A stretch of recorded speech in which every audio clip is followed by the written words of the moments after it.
Hey everyone, Pastor Wes here with you on a cold Wednesday night, and unfortunately it looks like it's going to keep getting colder and colder over the weekend and into next week, so stay bundled up, stay dry.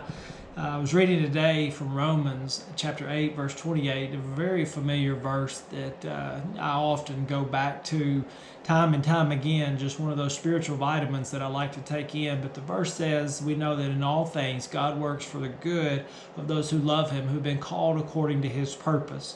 I was thinking about an assembly line the other day, and I was thinking about vehicles and how they're made and how they start out with just a raw, ugly piece of steel attached to another piece of steel.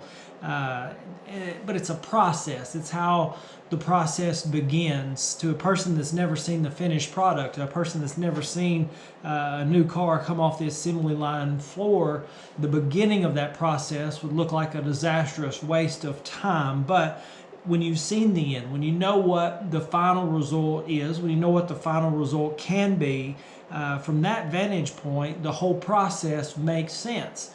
I read something not too long ago that in your average car, there's over 13,000 parts in a car, and every one of those parts has a very specific purpose, and it has a very specific role and a place that it plays in the automobile. If the auto worker attaches the wrong part, or forgets a part, or the part doesn't do its job, then the car, might not run right, or it might not run at all.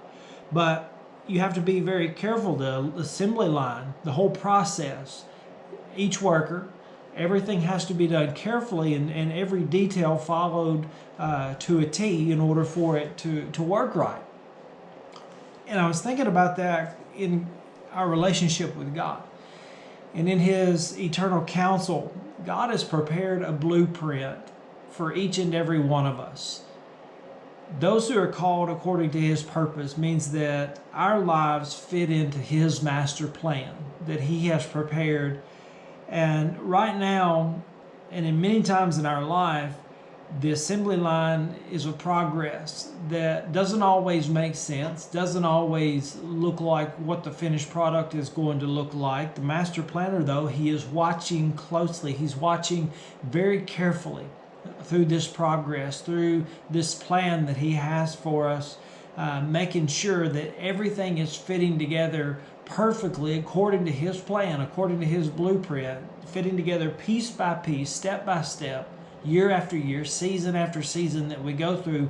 And the assembly line of our lives doesn't end until we cross that threshold of heaven. And the finished product is a life. It is a life that is totally perfected in every way. And by faith, we know, or we trust, we have read in the Word of God what the finished product is going to be, what the finished product is going to look like, even though our eyes have never really seen it. And that's why Paul says we live by faith and not by sight. But what a comfort it is to know that God has a plan for our lives, that we have all been called according to his purpose.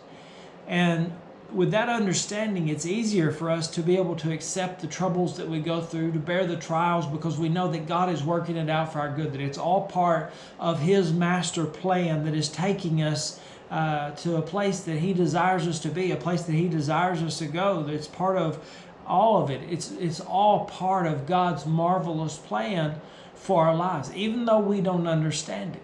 We don't always understand it because we're not the one that drew up the blueprint. We're not the architect, but God is, and God understands where every piece fits together throughout this whole process.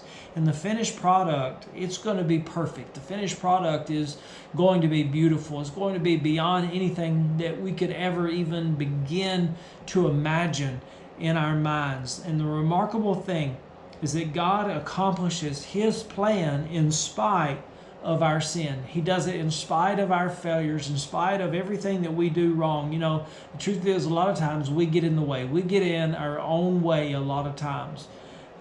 We have stubborn will, selfish deeds. We get in the way.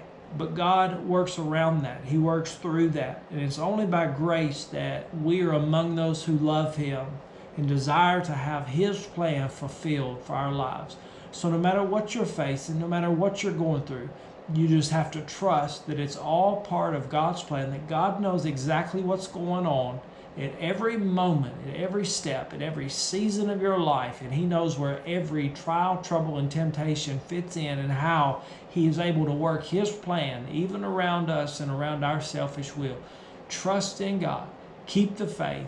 You're in a process. This whole life is part of a process. But I can promise you this: the finished product will be worth it. It'll all be worth it when we see Jesus face to face.